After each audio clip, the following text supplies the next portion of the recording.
राज्यात 19 नोव्हेंबरला झालेल्या विधान परिषद निवडणुकीमध्ये राष्ट्रवादी काँग्रेसला धक्का बसलाय। सांगली, सातारा आणि भंडारा गोंदियामध्ये राष्ट्रवादीनं मार खाल्लाय।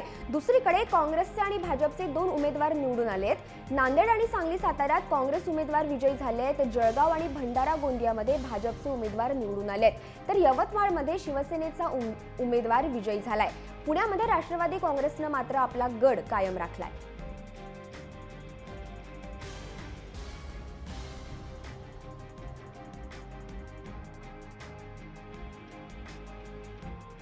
त्या देशाने ज्या पद्धतीने त्यांनी फॉर्म भरला हे बऱ्याचशा काँग्रेस जणांना पटलं नाही आणि त्यांनी त्या ठिकाणी मतदान केलेलं आहे। भाजपच्या लोकांनी मतदान केलेलं आहे, शिवसेनेच्या लोकांनी मतदान केलेलं आहे आणि त्याचं फळ हे या ठिकाणी मिळालेलं आहे।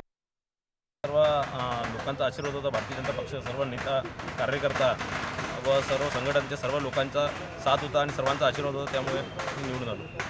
आमची संख्या जी मला फर्स्ट प्रिफरन्सचे वोट मिळाले ते 153 आहेत। 145च्या जवळपास आमची संख्या होती शिवसेना आणि हे, म्हणून काही अपक्षांनी साथ दिला आम्हाला।